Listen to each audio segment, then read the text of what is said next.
techniques and strategies that Barry has is hands down some of the best in the industry. This morning, I cited Barry Habib, who's had an outstanding record as the mortgage interest rate follower. I'll tell you something, I'm not too good to wash my hands. I try and learn every single day. That's a big number. That's the number that Barry Habib called for and all of our Cashions followers have been looking for quite a while. See if it holds. That's a big deal today. Who, though, would have predicted our 10-year yield would have fallen below 0.5%? Last Thursday, the Clayman Countdown brought in mortgage expert Barry Habib. Hope you guys were watching, because here's what he said. I think the bond market in the 10-year goes to about 0.5%. Very realistic, in my opinion. Boy, was he right. And this man knows more about real estate, markets, interest rates. If you want to be prepared for what's coming. All right, guys, so listen, where are things going? Where are we headed?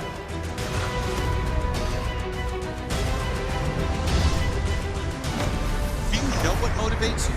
Do you know what motivates the people around you? Welcome, all of you amazing humans. This is Bill Hitchcock here with Atlantic Bay Mortgage, and welcome to our 2025 economic forecast. I love that video. If you've been with us before, and we have a great guest on, Barry Habib and also Emily Farley Gardner. If you've seen that video before, it always gets me energized and psyched up. It's kind of like that walk up, like a prize fighter. And you talk about somebody that has truly, I guess, exemplified being a fighter. If you know Barry in the story, he has been battling and fighting over the last year or so, fighting cancer. And look how great he looks, Barry. We're so excited to have you here. And before we jump into all of your great forecasting, giving us so much information, you promised to solve everybody's issues and concerns today. So that's a special treat. But before we do that, I want to introduce Emily Farley Gardner and let her introduce Barry. So one thing real quick, also some housekeeping items. If you have questions, we're going to save them till the end. Please put them in either the chat or Q&A. Barry also has a live show that he's going to have to get to right around 10 o'clock. So if we have time to get to all those, we're going to try and get to them around that 9:50-ish mark. So please put your questions in either the chat or Q&A. And we'll also make sure that this recording gets out to you in about 5 to 7 days. So great information. Sit back, enjoy, and I'm going to turn it over to Emily. Thank you, Bill. And it's a pleasure having Barry here today. And on behalf of Atlantic Bay, I'm the Chief Lending Officer here. Barry, thank you. Thank you for your partnership over the years. It's been amazing. I love watching that video too. And I think we'd all love to see the 10-year at those rates again. But I know you're going to talk about a lot of great things. And I have the honor of introducing Barry today. And if you all are not familiar with Barry, he is the CEO of MBS Highway, an American entrepreneur and a frequent media resource for the mortgage and housing industry. He has a wealth of knowledge. He has an amazing book. If you guys have not read it, it's an Amazon #1 bestseller called Money in the Streets. You need to go check that out. He is widely credited for saving the mortgage industry, in 2020, as the video showed. There was margin calls that were happening. The Fed did not understand what was going on, and Barry went and advocated for all of us. And it was a really crucial time to create stability in the market that I don't know what we would have done if it hadn't happened.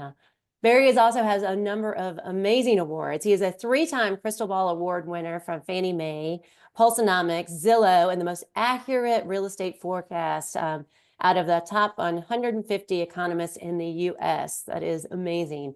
In 2019, he was the Mortgage Professional of the Year. He was a finalist for the Ernst & Young Entrepreneur of the Year. He was named to Mortgage Global 100 list.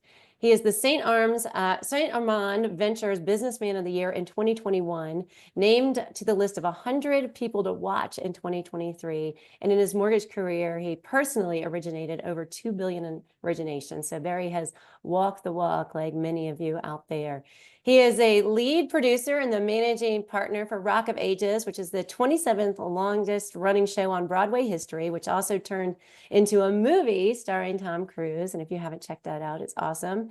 He also produced Crisis Angel, Mind Freak at Planet Hollywood in Vegas, and he is the highest rated speaker and trainer over 25 years in the mortgage industry. Barry, thank you for being here. Thank you for being such a great partner to us at Atlantic Bay for many years. And we're really excited to hear all you have to say in this crazy time that we're in. So welcome. I'm so pleased and honored to be here with you guys. Emily, Bill, Thea, you guys are more than just great partners. You're such dear friends to me. I love you guys and love the family at Atlantic Bay. And I'm glad you guys are here. I'm glad there's so many guests of Atlantic Bay here. We're going to have some fun today. You probably are hearing so many things that are out there. Scott Besson says housing market. He wants it to unfreeze. He wants rates to come down. Scott Besson being our new Treasury Secretary. So let's talk about that. Let's talk about Doge. Let's talk about these tariffs. So let's unpack all of that. But most importantly, let's understand what's happening right now and what to expect for the remainder of 2025 so you can really capitalize on the opportunities that are ahead. So here's a little spoiler alert. I think that we're in for a good year, but it's only going to be a good year if we do some things right now that allow us to maximize that opportunity. I've got some slides I'm going to share with you. We're going to go back and forth. I'm going to stay a little bit afterwards to answer some of your questions. You could put those in the chat. I think our team here is going to be monitoring that so that at the end, they'll be able to aggregate those and ask some questions. So let's have some fun together if you guys are ready. So here we go. So first off, the title for today is Overcoming Some Adversity, Finding Some Opportunities. And look, all of us are certainly experiencing some type of adversity, every single one of us. It's why we need to be empathetic. And I think that the last few years have tested us in the marketplace because it has not been easy, whether you're on real estate or mortgage side. It has certainly had its challenges, but I do think that things are starting to brighten up and look up. And we'll explain why. We'll talk about the Fed's role, interest rates, housing, all the things we need to go through. So what we're going to be doing is the crux of today's talk is going to be finding the fastest way to increase your income and capitalizing on it. So here's what it is. It's quite beautiful and simple. The fastest way to increase your income, not spending more money, not doing things that are going to cause you huge amounts of time. It is simply to close more of the opportunities you already have. I mean, just think about the beauty of that. If you were to take the opportunities that are already in your hands and just close more of them, what would that do to your income, to your repeat business? Think about how that just transcends everything. Okay, so that's the simplest way and the fastest way to increase your income. So how do we do it? It truly surrounds around when you want to close more opportunities, they just have to trust you more. So we just have to gain trust.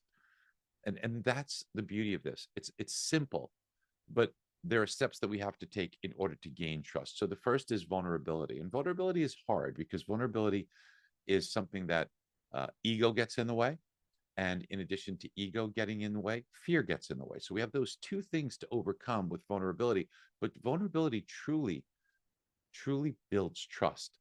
Because in any situation, if we're out there only trying to sell or talk about features, well, the guard of our potential client or potential referral source is elevated. Their guard is elevated because it feels as if we're trying to do something that just benefits us and doesn't benefit them.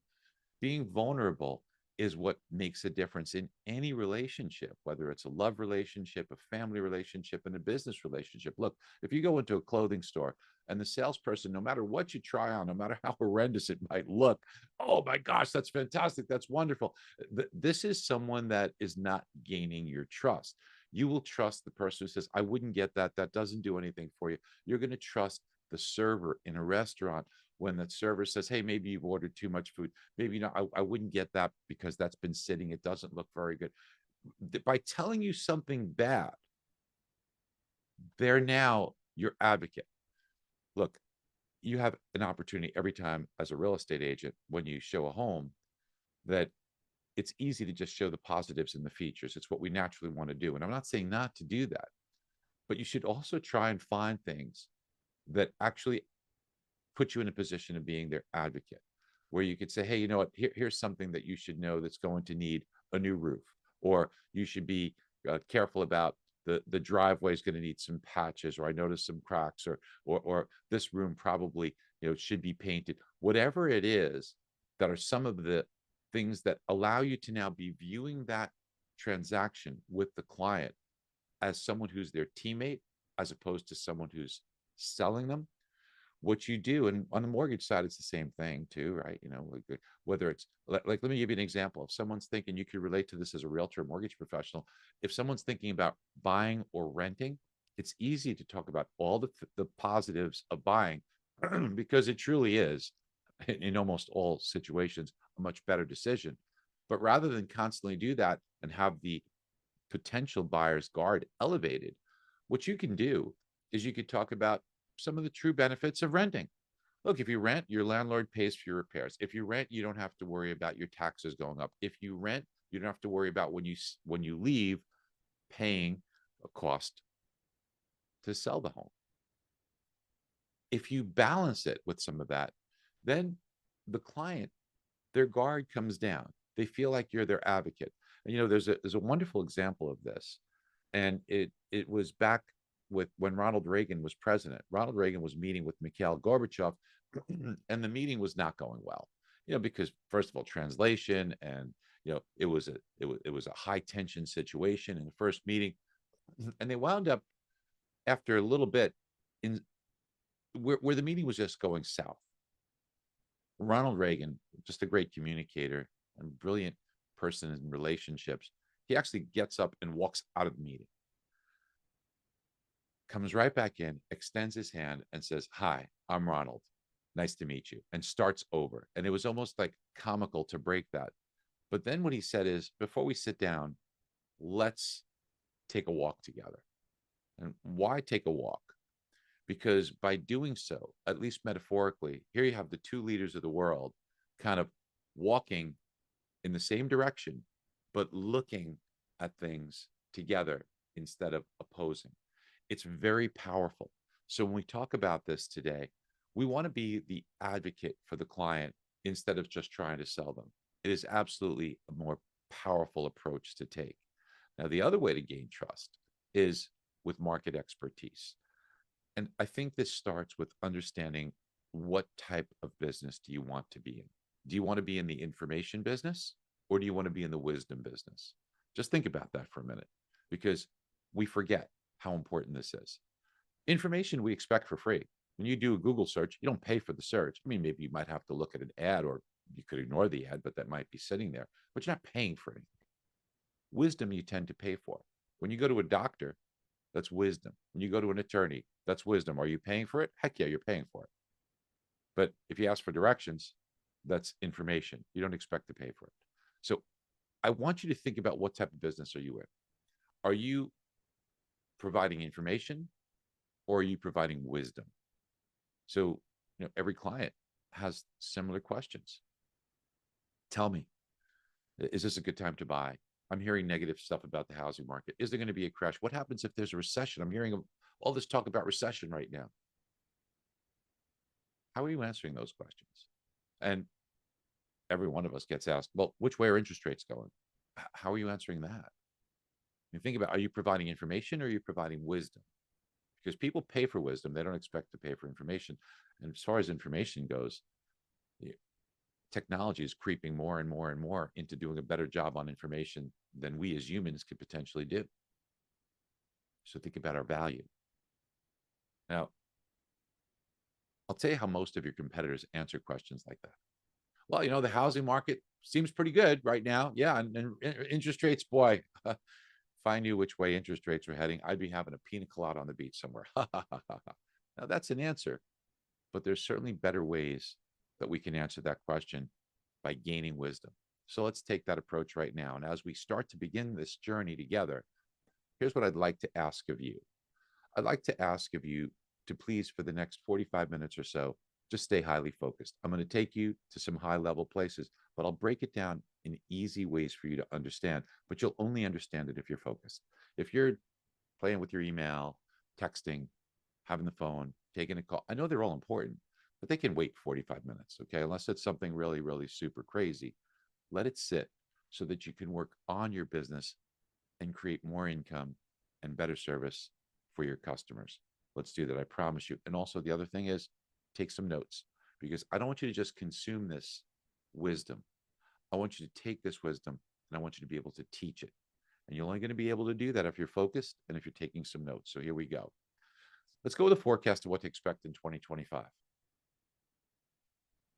And the thing about forecasting is this, as Yogi Berra said, it's tough to make predictions, especially about the future. So let's take a quick look. Last year we did this, and how did we do? I've got the slide from last year, and what we did was we said, okay, we thought home price appreciation would be 4.5 to 5%. Now, so many people thought we were crazy because if you remember, we were coming off 8% mortgage rates. Affordability was terrible. The stock market was not doing well. People said, oh my gosh, housing is going to be terrible in 2024. And most experts forecasted a decline in home prices. I remember debating it with some of the smartest minds out there. Most people thought, if anything, it would be flat at best on housing. So we forecasted 4.5 to 5%. People thought we were nuts. Where did it come in at? Well, by pretty much any metric you look at, we hit a bullseye. So I'm very proud of that. Now, as far as interest rates go, I think we were a little bit optimistic on interest rates.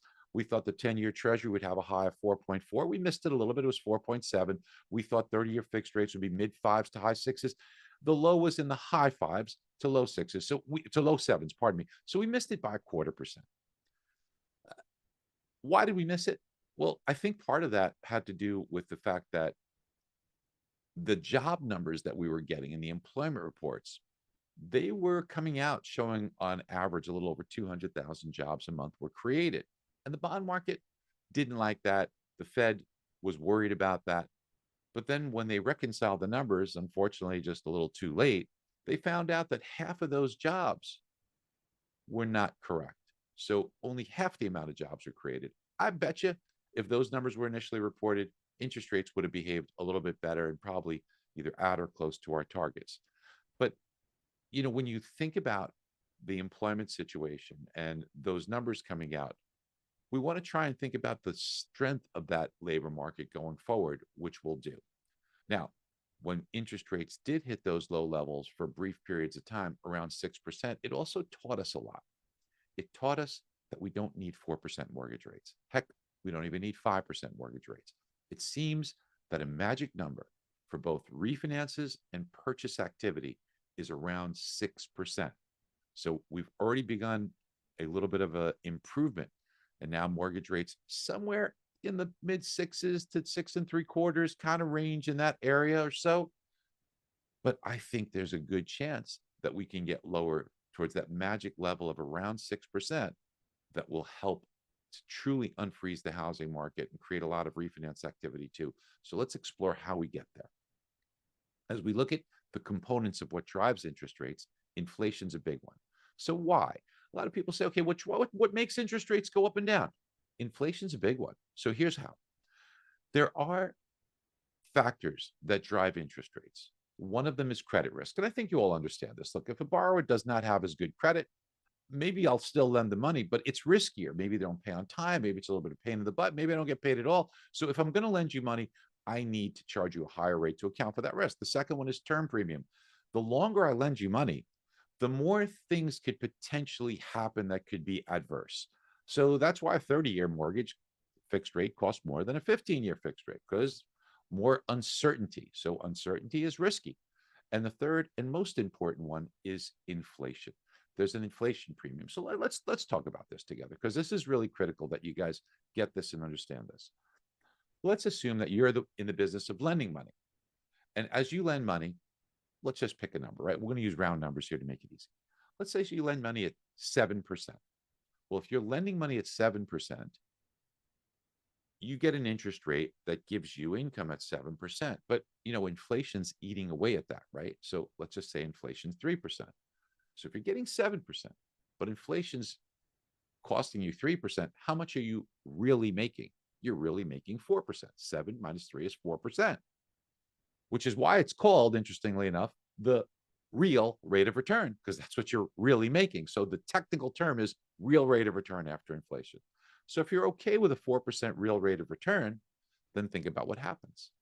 If inflation is about to go from 3%, if it is at 3%, to 4%, okay, I've got to adjust for that. If I want to preserve my real rate of return of 4%, then inflation's at 4 plus my 4% real rate of return, I got to charge 8%. And that's why interest rates typically go up when inflation goes up. Now, what if inflation goes from 3% to 2%? Okay, if I still want a real rate of return at 4, at 2%, add my 4% real rate of return, now I can get more competitive. I don't have to charge 7, I could charge 6. And this is why you see inflation as such a key focal point of interest rates. The vast majority of people do not understand how important this is, but now you do. So let's take a peek and continue here as to how we can understand what's driving inflation. So there's a couple of different measures. One's CPI, one's called PCE. PCE is personal consumption expenditures, and CPI is consumer price index. The Fed prefers this PCE measure. Now, the PCE measure as of January, that's the most recent data we have, and you can see that this lags already because we're in March, right? This is from January, so it's slow in getting to us, was 2.6%. But the Fed says they want 2%. That's what their target is. Okay. Thing of it is that the biggest component of this is called shelter. Now, shelter is a roof over your head, but it's not your home value. It's not the mortgage rate. It is taking shelter as a service. So think about rents. And if you own a home, it's called owner's equivalent rent, or how much, if I own a home, could I rent it for? Now, according to the government's numbers, they're saying it's going up at 4.5% per year. And that weighs heavily into this inflation number. As you can see, this 4.5% is 18% of it. So it's making up a lot of this 2.6% and pushing it higher. But is this number correct? Well, I'll tell you what, it's not, for a few reasons. One, as you could see, we're in March and this is already January, which is a lag. But two other big ones. When people are asked, what are you paying rent? It could be reflective of a lease they signed 6 months earlier, 12 months earlier, 10 months earlier. So that adds to the lag. And most importantly, there's another lag. To measure rents across the country, it's too big of a job for the Bureau of Labor Statistics. So what do? They divide the country into 6 parts. They call them panels. And they only look at one each month, which means if you are getting data for January, that's going to sit and not change until the next time they look at it in July. So that could create, for many parts of the country, a 6-month lag. Now, we asked ChatGPT to analyze a ton of data that we fed it. And what it told us is that the average lag or delay in the difference between what the government is telling us at 4.5% and real-time numbers is 17.3 months. That's a long time. Now, if things are relatively stable, not such a big deal. But if times like this where rents are dropping, it is a big deal. Now, if we go with real-time data, which we have access to, it's about 1.6% a year. That's whether you look at Zillow, CoreLogic, all of them, Realtor.com, Apartment List, 1.6%. That's a big difference. Now, will we eventually, 17.3 months from now, get to 1.6%? We likely will be close to those numbers, depending on what happens, because things can change. But that's the gravitational pull. So what's the impact of this? Okay, the difference between 4.5, which the government is looking at, and the real number at 1.6 is a 2.9% overstatement. 2.9% based on an 18% weighting, easy. Take 2.9% times 18%. That's an overstatement of 0.5%. So we're really not at 2.6%, ladies and gentlemen. We're really at 2.1% without the shelter lag. That means that there's a good chance that we will see this inflation number over time to come down. Now, does that mean a year and a half from now? Well, it could. There's other things that could cause it to accelerate faster, other items, but there are also items that could change that could accelerate it to go up from there, okay, or not allow it to come down as much. But there is a gravitational pull lower, and that's good for mortgage rates. Now, let's talk about tariffs, because there's so much discussion about this. And we've been saying for a long time that tariffs is different than inflation. It's a one-time price adjustment. Inflation's persistent. And I was so happy that on Friday, Jerome Powell said the same thing that we have been saying and preaching for months, and he said the exact words that I just said to you. It's a one-time price adjustment. It's different than persistent inflation. Okay, but let's understand tariffs deeper, because it could be inflationary, yes, for a period of time, but it could also be deflationary if economic activity slows down. So it's a little bit confusing. It's not clear-cut. And then the effects of tariffs can be mitigated by things like dollar strength. Look, our dollar against the peso has gained since June 23%. So theoretically, you could slap a 25% tariff on Mexico, and essentially it'll feel exactly like it did when we were importing prices back in June. Against the Canadian dollar, we're up 5%.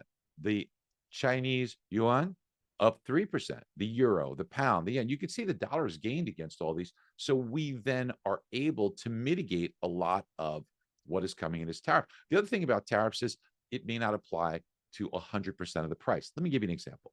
Let's take a widget. Let's say the widget's $10,000, but in creating that widget, 30% of the items are imported. So the tariff would only apply to 30% of the widget's price, or $3,000. So now when you say, okay, there's a 25% tariff, the 25% is only on the $3,000. So that would increase the cost to $750. But what about the dollar strength? If we apply the dollar strength to this equation and we say, look, let's just be conservative and say the dollar's gained 5% against the average of these currencies. Well, then that reduces this $3,000 by 5% as well, or $150 adjustment. So that means the net increase from the tariff is a one-time price adjustment of $600, or 6%. Look, it's not insignificant, but it's not the 25% that people are thinking about. So I just want you to understand these terms. And what if it slows economic activity? That could actually slow inflation. So this gives you a realistic understanding of tariffs instead of having so much confusion that's out there. So what's our inflation forecast? We said from the beginning of the year, inflation was at 2.8%. We said it goes to 2.4. It's currently at 2.6. So we made the progress. We think it gets to 2.4. But here's the thing, team. We think it does it over the next couple of months. I think the second half of the year will be harder to make progress on inflation, simply because when you compare it to what happened at the second half of last year, we had low inflation readings. So even if we get low inflation readings this year in the second half, it will be hard for us to make up ground when we compare it to where we were the second half of last year. So I think we get to 2.4, but I think it's going to happen over the next 3 or 4 months. Okay. Now let's talk about jobs and labor. It's really critical. So the unemployment rate had been going up, up, up, up, up, and then, something happened here. It went sideways, down, just up a little bit now. Now, listen, I'm not a conspiracy theorist. I'm not saying anything. I just want to tell you all these things. I'm not saying this for me, but from an economic forecasting standpoint, could it be possible that there were some favorable adjustments? And you can make seasonal adjustments, and there were the most favorable seasonal adjustments in 49 years given right around this period of time. So if that's the case, if those seasonal adjustments were given to give some more favorability, I'm not saying they were, but I'm just saying to try and forecast economically, if they were, does that potentially mean that there might be a catch up and the job numbers could then start to show some weakness? Why is that important to us? Because if they show some weakness, well, then we would get lower rates. So what would show additional weakness? While the unemployment numbers here have gone down during this period, what are some other factors with jobs? Well, it's interesting that if the unemployment rate is going down, then shouldn't we ask ourselves, why is the duration of those people unemployed moving up so quickly? Where you see a very big increase in the period of time that people are out of work. That doesn't necessarily jive with a lower unemployment rate. And then when we look at job openings, you could see clearly this has been declining. Now, by the way, we are going to get in 45 minutes the latest JOLTS number, which is job openings and labor turnover. We will get that number as well. So we'll give us a real-time read. Probably while we're on this call, I'll glance up and I'll catch the number and we can see where we are. But as you can see, this number is very important.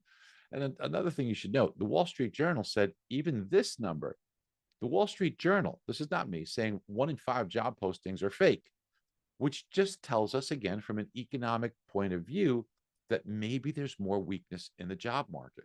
And that's a very important factor. I think the unemployment rate, which is currently at 4.1, can get up to 4.4. And that becomes a real important number. Let me explain why. Because when it comes to the Fed is really looking clearly at 2 things, inflation and jobs. And they watch that unemployment rate and they are very careful about it.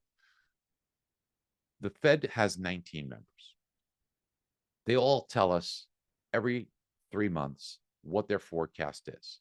In their most recent forecast, 14 of the 19 members said that they think in 2025, the unemployment rate will be between 4.2 and 4.3%. That means if the unemployment rate did indeed get to 4.4%, these 14 Fed members are going to say, hey, we didn't think that that would happen. The economy is a lot worse than we thought. We have to get much more aggressive with rate cuts. And you will see that. In fact, if it got to 4.5 or 4.6, then all 19 Fed members would be surprised. And you'd see very aggressive rate cuts. I don't know if we get that high, but I think 4.4 is realistic. And if it does happen, you will see a different tone from the Fed, lower rates from the Fed, lower mortgage rates. So watch this carefully. Now, the Atlanta Fed, they take a look at gross domestic product, and their forecast for gross domestic product, which is another measure that the Fed watches carefully. Look at what has happened. It's fallen off a cliff. So we could actually see first quarter gross domestic product come in very, very weak. This shows currently like negative 2.3% negative. That's their estimate of what first quarter GDP will be. Just if you go back to the beginning of February, they were forecasting 3.9% growth. That has changed to 2.3% in the opposite direction. So could it be that things are changing and the economy is weaker? Could we potentially be talking about recession? A lot of people are. I will talk more about what recession means for housing in just a little bit. But I want you to know that if the Fed sees this number come out not just as a forecast, but in actuality, we'll know in April what first quarter GDP is as a negative. They may have to start cutting rates as soon as their May 7th meeting. And that would be very good for mortgage rates. So we have to look at this data and say, how does it affect mortgage rates? What happens to housing? So believe it or not, recessions, you'll see, are good for housing. We think that the Fed has 3 rate cuts in it this year. I know everybody's saying either 0 or 1. We're all alone on an island on this one. But I believe, and we're sticking to our guns here, that a Fed funds rate between 3 3/8 and 3 5/8 seems to be the right number. Okay, how does that affect mortgage rates? Well, let's take a look together. Scott Bessent, our new Treasury Secretary, is very friendly to mortgage and real estate. In fact, he says he wants the housing market to unfreeze. Well, that's good news for us. Now, is this hot air, or can he do it? Can he actually do it? I think if we understand what he's capable of doing and what power he has, we could see that he truly can help interest rates get lower. And look, we've already seen rates get lower, right? From the low 7s, they're already down about 3/8%. So here's how he could do it. Let's take step by step. The first is called the Treasury General Account. Now, this is like our government's checking account. Now, for a minute, let's forget the government. Let's imagine a family. A family has a checking account that they pay their bills from. And let's say all their money's in their checking account. As the bills come in, they use their checking account and they want to keep a minimum balance in there. Now, if they don't have enough money to pay their bills, well, they'll put it on a credit card, or they'll borrow it, and they'll put it on a home equity line of credit, or whatever it is, right? Because you got to pay the bill. So if they're going to pay the bill, either they have the money, and if they don't, they'll borrow the money. Well, it's the same thing with the government. The government uses its Treasury General Account. And unfortunately, our government spends a lot more than it takes in. That's called the deficit. The way we pay for things is we use our money that we have, and when we go above that, the deficit that we have, we borrow that. The way we borrow it is we issue things like treasuries. We borrow money from the public and from other governments by saying, hey, we've got a treasury that's a 10-year, 30-year, 2-year, 5-year, 7-year, 1 year, whatever it is. We will give you this IOU, this note, this bill that we will pay you back with interest. Lend us the money. So that's the way it works. Now, our current checking account has around $600 billion in it. And you can see it's wildly swings, but in more stable, normal times, notice it has been about 300 billion. So think about this as kind of a minimum balance that you want to keep in your checking account. So we've got some extra money in there. What if instead of keeping the balance around here, we took this to pay our bills, and the next $300 billion in bills that came in, we used our checking account instead of borrowing money? That's less treasuries that are issued. Less treasuries that are issued makes them more scarce, which means that the price for those improves and the interest rate that we have to pay goes down. This is one thing that Scott Bessent can do to lower interest rates, and he's talked about doing it. I think he might use this as a tactic. The second one is issuance. So what he might do is he might say, hey, okay, we need to borrow money, but let's borrow more, giving people the option of 3 month, 6 month, 1 year, 2 year, shorter term maturities, as opposed to more 10-year. 10 years compete with mortgage rates because they're more longer term. So if the 10-year Treasury, if there's less of them being issued, they're more scarce, the bidding goes up for them, the yield goes down for them. And if the 10-year Treasury yield goes down, mortgage rates go down. He has full control over this. And he's wise to do it, because if he thinks rates are going to come down, why not issue shorter term paper? Because next year when it matures, it should roll over at a lower interest rate. Balance sheet runoff. Now, the Fed has a large balance sheet from all the quantitative easing that they did, and it has been coming down. We had talked about this years ago with you folks, and we said, hey, the big issue for interest rates is going to be when the Fed starts running off their balance sheet, that could hurt mortgage rates, and it has. But now the Fed has been doing this for a long period of time, and they've told us without a date yet, but they said mid-year, they're going to stop the runoff. That's great. Why is that so important? Because then they keep their balance sheet at a stable level. So how does that happen? Well, there's about $30 billion a month of treasuries that are maturing. So they just expire. And that means that they have to be purchased by the open market in the future. Well, if the Fed's going to keep their balance sheet the same, they have to purchase that $30 billion to keep their balance sheet at the same level. So now the Fed becomes a buyer of $30 billion of treasuries. And there's about $10 to $15 billion a month of mortgages that are running off, either through principal payments or people refinancing the old mortgages or sales of homes where people are paying off their loans. Though that money is running off the balance sheet. So if the Fed says they're going to keep their balance sheet the same, the Fed has to repurchase that 10 or 15 billion. They said they're not going to purchase mortgages, but they'll purchase treasuries. That means the Fed's going to be purchasing 40 to 45 billion of treasuries starting sometime in the middle of the year. Scott Bessent can adjust how much of the 10-year treasuries he wants to buy. If he buys more 10-year treasuries, that drives the price up and drives the yield down. Mortgage rates will follow suit and head lower. Another thing that can happen is Doge. Doge, look, it is obviously been in the media. I'm not trying to say it's great, it's not great, whatever. All I'm trying to tell you is what could be the impact. If there is less debt, remember how the government pays for things. The government pays for things. If there's a deficit, it issues more treasuries. More treasuries means there's more supply. More supply typically means that in order to please buy my debt, I'll give you a higher rate, as opposed to I have less debt. If you want it, I don't have to pay you as much. So if Doge helps with efficiency, that could decrease treasury issuance. This is the things that can happen that could lead to lower interest rates. Now, let's just say the 10-year does get lower. So let's go to a technical standpoint. As we look from a technical standpoint here, look at the 10-year treasury over the last few years. This top line is 3.8%. This is 3.6. And notice this low range between 3.6 and 3.8. And 3.8, you hit 3.8, it's hard to break it. It's hard to break it. It's hard to break it. You're here for like a month. Finally, when you break it, where does it go? It goes to 3.6, and you can't break that level. And then once you get back above 3.8, boy, it's off to the races. Now, we've been coming down nicely, but can this trend continue? I think because we've talked about inflation, we've talked about the labor market maybe softening, we talked about what Scott Bessent can do, we can likely get towards this 3.8. I don't know if we get lower, but now it allows us to do some forecasting. So how much would mortgage rates be if the 10-year treasury got to like 3.6 or 3.8? Well, mortgage rates typically are 1.6 to 2% above the 10-year treasury. That's been historical, pretty good range here. And you can see there's crazy times during the financial crisis where it goes way up and way down, COVID way up, way down. Boy, October 2023, it got out of hand.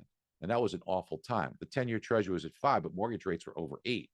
It has since been calming down, calming down, calming down. And we're getting closer to normal, although we're not quite there yet. I think this trend does continue.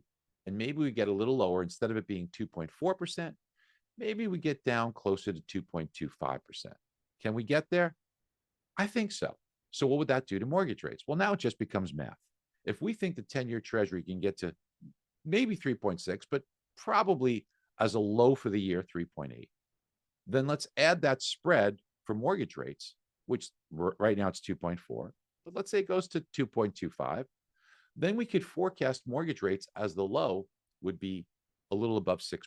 So we think we can get right around 6%, and that's kind of a magic number for the housing market. So I think this is very good news for us. And speaking of the housing market, let's talk about it. So let's go through this quick. Let's take a high level view. There's 136 million households. 91 million are owned. They're sitting on $37 trillion of equity, about 400,000 per household. Rented, there's 45 million. They got zero equity. So the next time somebody says to you, hey, it's cheaper to rent, say, please look at this statistic.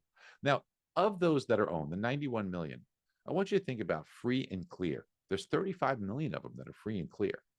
Why is this so important? Well, not only do they have $570,000 per household or $20 trillion collectively of equity, but this is what most forecasters missed in the housing market, and we were keenly aware of it, is that 38% of the housing market, it doesn't matter to them what interest rates do. It doesn't matter that affordability with mortgages is not as good as it was because they're not taking out a mortgage. So look, if you're in the mortgage game, clearly we wish they were taking out mortgages, but if you're thinking about trying to forecast the health of the housing market, is housing a good investment? It doesn't matter to 38% of people that interest rates were higher. Now, it doesn't solve the whole problem, but it mitigates it by an enormous amount that most people don't think about. Mortgage properties, the 56 million, that's $17 trillion of equity, over 300,000 each. So why is this so critical? Because this huge amount of equity that they have can help unfreeze the move-up buyer. See, people, when they buy a home, they sell their old home, they take all the proceeds, they put it down on the new home, and they think they're doing the right thing. They're not. There's no tax consequence for putting less of the proceeds on the new house. And people should think about that because most people have debt. You know, maybe they think, okay, well, I got a 3.25% rate. I want to buy a new home because I just had a child. I need the work from home office. I want the garage. I want the location. I want the garage, the backyard, whatever it is. But they say, well, if I look at rates at 6.75% and the home is more expensive, it's too much of a payment for me. And I'm sure all of you are seeing this payment shock and people are saying, hey, you know what? I can't do it. But that's because they're taking the whole proceeds of their home and they're putting it on the new home. But it's likely these people have debt between their car payment, their credit cards on store and major credit cards. They're likely right around a 6.5% blended rate, and their payments are astronomical on these. Their total monthly payment is probably quite significant. So if you put less of the proceeds for down payment and use some of those proceeds from the sale of the home to eradicate your debts, well, then even if you're taking out a higher mortgage at a higher rate, even if you have to pay mortgage insurance, it's likely that your payment overall will be perhaps just a little bit more, pretty close to, or in many cases, less than what you're paying overall currently. Please remember this, and Atlantic Bay has the best tool. This is an Atlantic Bay tool they can share with you immediately. Now, I want to talk to you about the housing market because I want to give you the best shutdown argument to anybody who's, well, I'm not sure about the housing market. Oh, I don't know where it's going to go. Housing market's going to crash. Diana looks on CNBC talking negative as so many people. Let's take a look at the best shutdown argument. Please pay close attention. Demographics in any business is destiny. So here's the typical generations that you have: boomers, Gen Xers, millennials, Gen Zs, and these are their current accepted ages. This is how many of them, and this is their current home ownership. So let's look at boomers and Gen Xers. Boomers right now are getting a little older, yes, and I am a boomer. And let's face it, over the next 10 years, what's going to happen? Well, it appears that over the next 10 years, that the home ownership rate will decrease. Some of them might not be with us, and also some of them might need assisted living. So maybe this might go from roughly 75% to 65%. But what about Gen Xers? If Gen Xers follow the path of baby boomers, as they continue to get older through their 40s and early 50s, their homeownership rate will likely increase from maybe 65 to 75%. So these two cohorts will likely cancel each other out, and we won't get a change too much in homeownership and the two in aggregate over the next 10 years. But what about millennials? Now, millennials, There's 73 million of them, the largest cohort. They have a 45% home ownership rate. Their median age right now is 35 years old. But when they were 30 years old, their home ownership rate was 33. So what if we just took the group here that had a median home ownership, a median age of 30 instead of 35? So let's say instead of going 28 to 43, we go 28 to 33 or 34. So that gives us about 40 million people. Those 40 million people have a home ownership rate of 33%. When they get to age 40, 10 years from now, millennials' home ownership rate goes to 55%. So let's do the math. A jump from 33 to 55%, 22% increase on 40 million people's 8.5 million more homeowners. That's a lot. But what about Gen Zers? They're young. Their home ownership rate's 8%. There's 69 million of them. But that's because their median age is 20. 10 years from now, when their median age is 30, if they follow the footsteps of millennials, they go up 25% on 69 million people. That's 17 million more homes.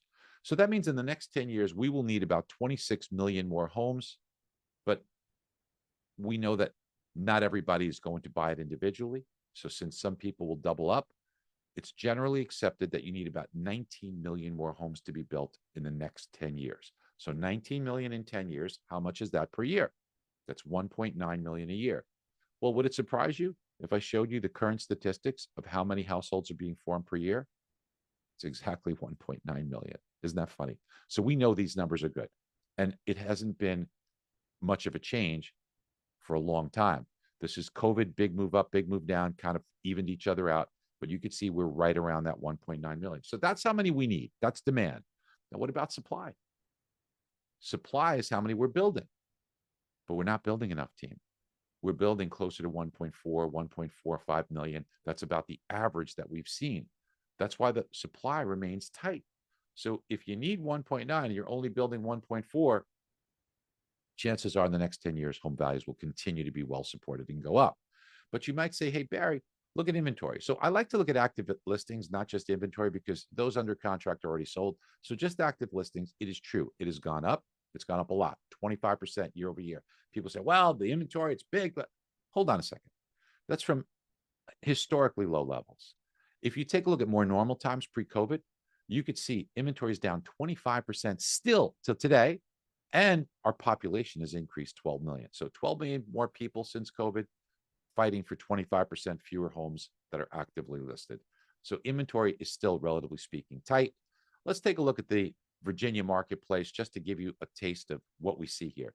You can see the median listing price continues to be pretty strong, but it is down from the peak by about 2%. So people might say, oh, listing price is down 2% from the peak. Does that mean home prices are going down? No, median is the middle price. It is not true appreciation. If there's more lower priced homes selling, it will drive the median price down.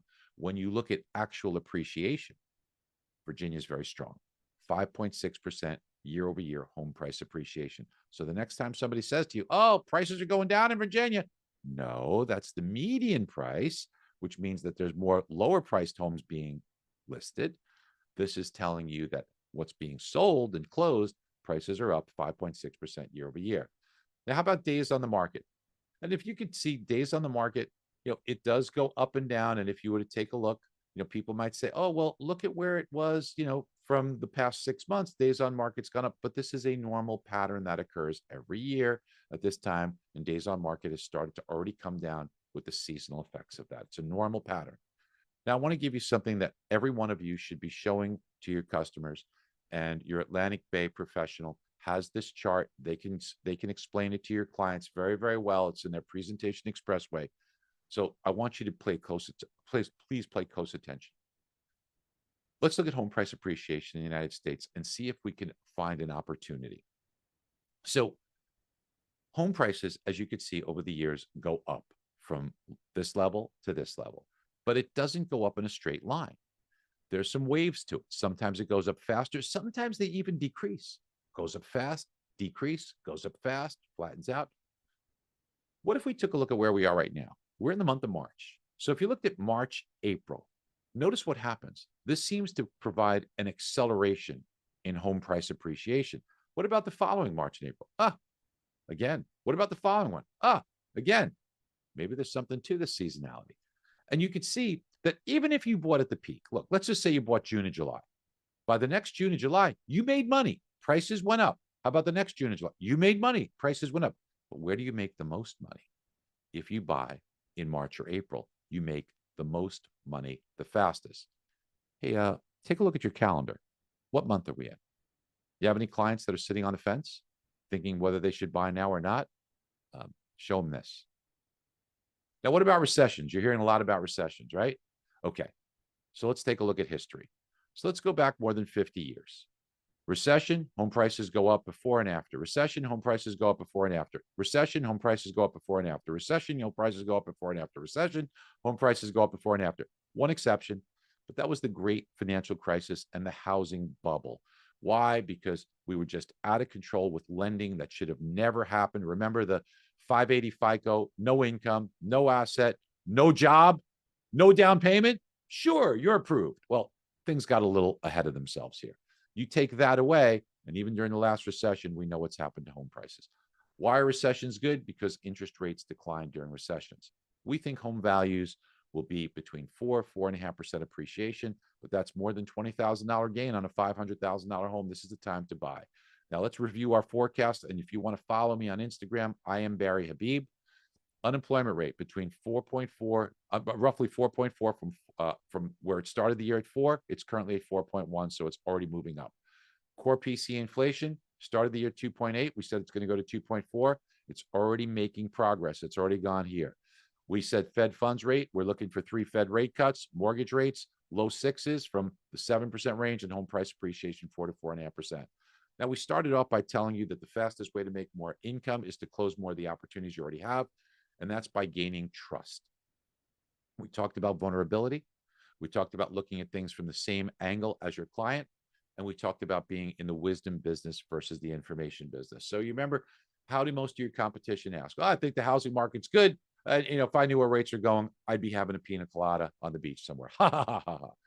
But how would you answer the question now in what we've just gone over in the past 40 minutes? Last 40 minutes, what can we now say if you've been taking notes? Well, Mr. and Mrs. Client, that's a great question. So as you know, housing, like anything else, it's going to be based on supply and demand. And I know that there's a lot of things in the media right now about housing. Let's unpack a few of them. Number one, I am keenly aware of supply in our market. So I can tell you, compared to years ago, compared to what I'm seeing on days in the market, we're in a normal pattern for that, but we are still way below what normal pandemic levels were before the pandemic was, and also our population's increased. So therefore, I'd have to say supply is tight, but that's only part of the equation. The other is demand. And I could tell you households are being formed, and you could take a look at statistics with me over the next 10 years. I'll show you that it appears that right now we are in a situation where there's just not enough homes being built. And that would be very supportive for home prices in the years to come. Now, demand is also going to be driven by interest rates. And there's a lot of factors that drive interest rates. One's inflation. And we know that inflation has been showing signs of coming down. And a lot of the indicators that drive inflation lag, like shelter, rent prices. Real-time rents are coming down pretty darn fast. And while the government numbers catch up to it over the next year or so, it'll help interest rates likely move lower. The Fed's looking at the job market. The job market, boy, look at the JOLTS report. Look at the unemployment numbers. We're seeing those rise, and that might move the Fed to move lower. The other thing is we've got Scott Bessent as a Treasury Secretary, and there's a lot that Scott Bessent can do. And he's already said he wants to unfreeze housing. He said he wants to bring rates down, and he has the tools that could do it. So when you put all of this together, it seems like interest rates have a good chance of heading lower, which will drive more buyers, more activity. In fact, the National Association of Realtors said for every 1% drop in mortgage rates, 5 million more people around the country become eligible buyers. That's going to take your tight supply and really push prices higher.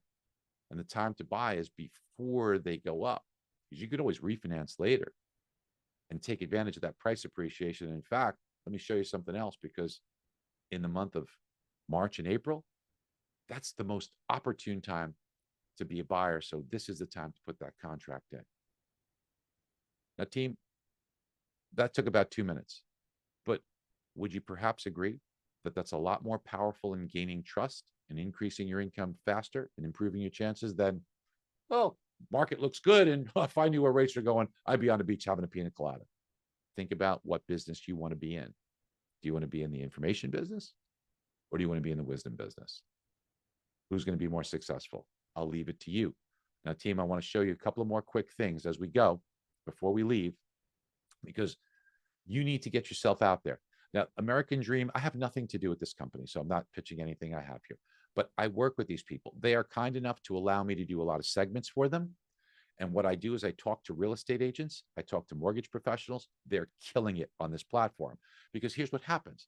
Listing agents can show this on CNBC, they can, because it airs on CNBC and other networks. And what occurs is that as a realtor, you can feature your listing or gain a listing by saying, hey, I'll feature your listing on TV. Clearly, we'll get a lot more bites and drive the price higher. But it also allows you to show your expertise and get out there. As a mortgage professional, it's the same. Look, I had many times where I had my own segment on CNBC for 13 years. And what it able to do is just drive huge amounts of credibility for me. Now, today with social media, you take your snippets, you pop it on your social media, it looks great. In addition to that, what's so critically important is that you could take those snippets, and even before you actually meet with a client, you can say, hey, here's my last segment on CNBC. Think about how powerful that is. You know, in the book, The Art of War by Sun Tzu, he talks about winning the battle before it's fought. Think about what the client thinks of you and who they're working with before they ever meet you in person. You will close more opportunities you have and increase your income. So please take this QR code and please do it. You will be very happy you did.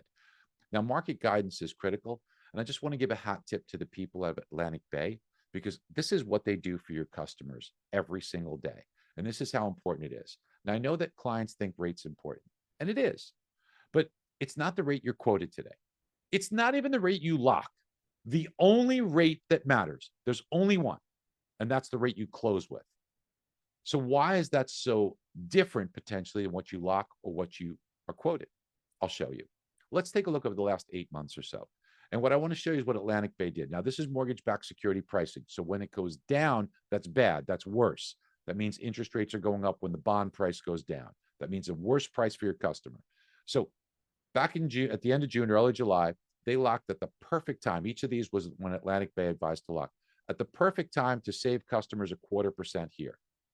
Now, let's just say sometime around this period of time, Atlantic Bay was giving a quote, and some other company, for whatever reason, was a little bit cheaper in rate, 1/8 cheaper, 1/4 cheaper. Is that better? Well, no. If that company said, hey, let's lock you here, then they locked in at this rate. But the Atlantic Bay professional who understands the market did not lock there. They understood market conditions, and they waited till the exact perfect time to lock their customer, which gained 309 basis points. That's a 0.75% improvement. So if somebody was 1/8 or 1/4 cheaper here, Atlantic Bay wound up giving that customer the rate in their home 0.5% cheaper. Same thing again, perfect timing, then patient for 48 days, gaining another 3/8, locking at the perfect time before the downturn, and being patient all the way up and perfectly timing. This is why you want to work with your Atlantic Bay professional. This is the wisdom business that they're in. Now, your clients might say, hey, if we think rates are going to come down, should we wait? So you can use the term marry the home and date the rate. How? For every 1% drop in rates, 5 million more people become eligible to buy. Higher rates, the buyer's best friend. Tight inventory will become tighter, and that's upside pricing pressure. Quick example, $700,000 home, 20% down. The rate's 6.875. I think it's close to 6 3/4, but good enough for an example. That is going to be a payment of $5,075 a month. If they waited a year, then the appreciation, and Atlantic Bay has appreciation for every single market, 4.1% is the zip code that I picked here. It's in a local market for you guys. Then the home price would go up. So that means if you took a 20% down payment, your loan amount would be here. But if interest rates went down and they waited and they were correct in getting a lower rate, their payment would be lower. So if they bought today, they'd actually be paying $182 a month more. They'd be paying that for a whole year. So that's $2,200. plus the cost to refinance later on of $3,500 to get the lower rate a year from now, it's going to cost them $6,000 almost, $5,600, $5,700. But what they would miss out on if they waited a year is that 4.1% appreciation, which is $28,000. See, if you take the $28,000 gain minus the $6,000 cost, the reason you marry the home and date the rate is because it benefits you by $23,000 in this example. And your Atlantic Bay professional has this tool that they could co-brand with you to get your clients off the fence and get them into buying. This is what you need to show them that. And buying versus renting is a big step. Let's just take a simple example, $500,000 home, 10% down. Let's take a 6.5% rate. We know the monthly payment. Now, if the rent is out there, we looked in your market and here's what rents are doing. It's about $3,600 a month, and renewal rents are going up at about 5% in your market a year on renewals, not new rents. Brand new rents, there's nobody in the property. They're going down by 1% a year.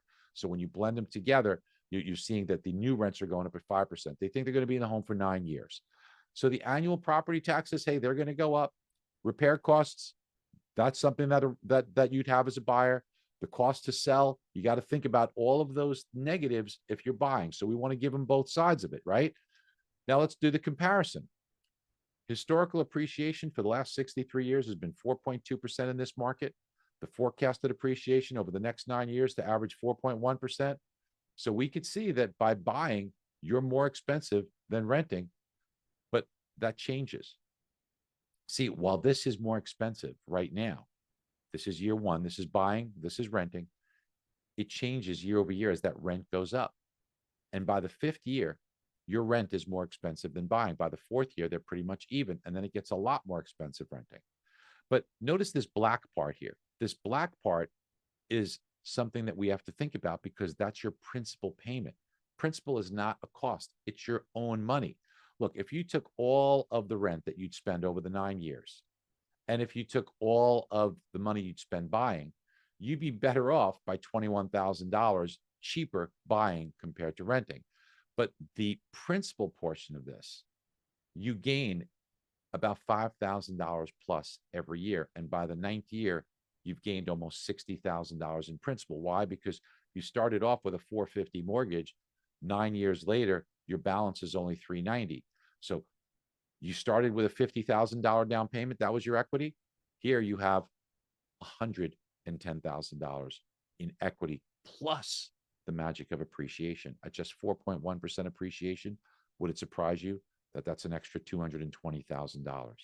So the 60 plus the 220 plus your tax benefit that you get, over renting, not just the tax benefit, but the benefit above renting. Now let's subtract the cost to sell.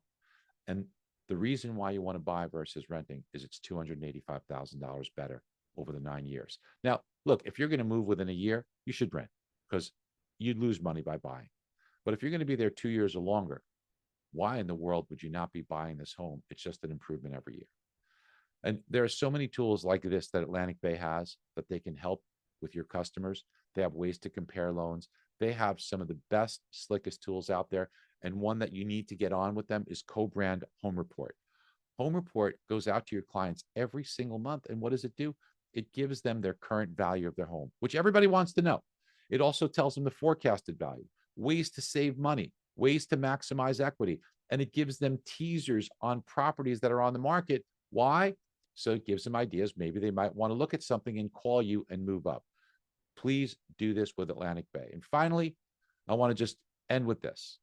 There's a lot of negativity out there. But as the greatest investor that I know of, Sir John Templeton said, the time of maximum pessimism is the best time to buy. And I truly think that right now is a great time. We're a couple of minutes over, guys, but we're pretty darn close to on time. And I have a few minutes to answer some questions if you'd like. Thank you so, so much. Oh, and I see some nice things here. TEG is killing it on American Dream. Oh, Barry, stop giving out my secrets. Oh, sorry about that. But yes, this is good. It's good stuff, folks. Yeah, Terrence Guest is a big fan, Barry. He's in our Charlotte market. So yeah, you gave away one of his secrets. We did have a question come in. So do you have concerns about the notion that the current administration will start reporting economic stats differently and being transparent on those stats? And if you do have the concern, how do you think that will affect what we know and how your forecast is right now. So I do think the current administration has every intention of being transparent. They have been very, very transparent. You know, you could just see by, I mean, just once the president was in office, did something I've never seen before from a transparency standpoint, is signed executive orders, but explained why he was signing those executive orders. So whether I'm not saying to agree, I'm not saying to disagree. I'm saying from a transparency standpoint, I have never seen a president do that before from a transparency standpoint. So I do think they will be more transparent, and I do think that the numbers should be indicative of what's going on, but no one knows for sure. I believe that's the case, and I think the concern is if the numbers are more indicative, and if indicative means that there's some more weakness, am I concerned about that? That would actually work to our advantage from the housing and real estate and mortgage standpoint. One other one came in also. So do you mentioned refinancing? Do you see people like, back in the days of old kind of leaning into multiple refinances? Or do you think that they're just getting comfortable holding on to their rate and just, again, waiting for that 3% to come around? I think that there are approximately 6.5 million loans that are above 6%, well above 6%.